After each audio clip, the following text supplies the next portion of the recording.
Hey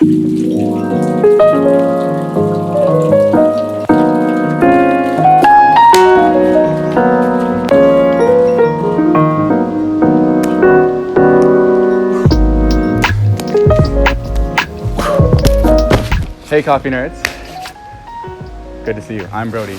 We are here in Montjuic. It is the mountain park of Barcelona, and I took you out here because I wanted to show you my top tips for brewing in the wild, brewing on the go. Now obviously this is not a new thing, but especially this year people are getting out into nature a lot. We're surrounded by greenery. Right now we're in a bit of a garden, but this is a beautiful park, and I wanted to show you how to make your coffee anywhere by only bringing along 4 things. You're only going to need 4 main components. Leave all your coffee gadgets at home. I love bringing my scale and my grinder and everything, but sometimes you just want to travel light. So today, what I did, instead of bringing a burner and everything with me to heat some water, I just brought a really good thermos. So this keeps water really hot for a long time. And then in here, we've got, well, I'm gonna be showing you how to make a pour over coffee on the go. So I did bring some filters, some pour over filters. I brought my coffee pre-measured out. So you can bring multiple different jars or little baggies, but I've got my coffee here and I'll share with you the recipe in a second. And then you're gonna need a brewer. So this video is actually sponsored by Wacaco, and I'm gonna be showing you how to make a nomadic brew using the Wacaco Cuppamoka. So let me first explain the Cuppamoka here. So this is what we're gonna be using for brewing. This is the lid, pretty classic, but I'll show you how it works in a minute. This is this nice little piece, which I'll also show you in a minute, but it's very helpful. And then this is the screw on, basically pour over dripper that goes right on top of this great travel mug here. So this is the cup that we're gonna be using. Got a bit of water in there from last time. So let's just get right into it. This screws right on top. And that, as you can see, this extends into a nice little dripper. Then we're gonna take our filters.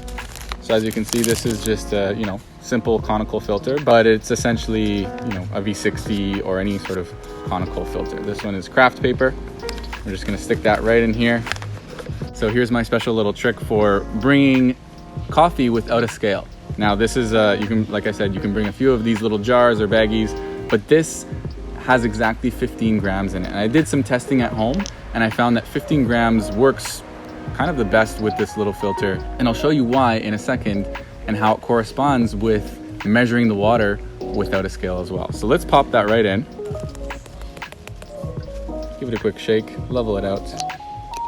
And then we are ready to administer the water.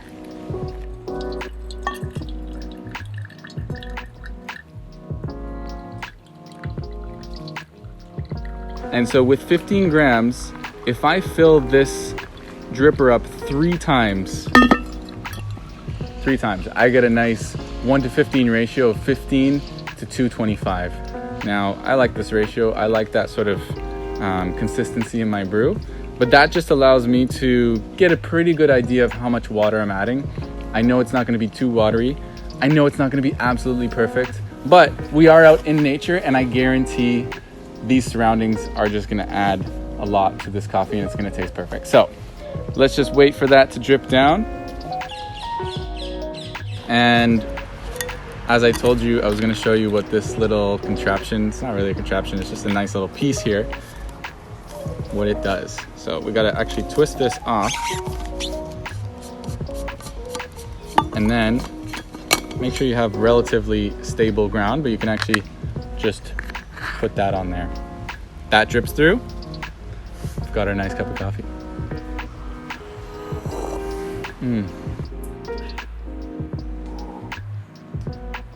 Now, I told you I was gonna explain this little lid.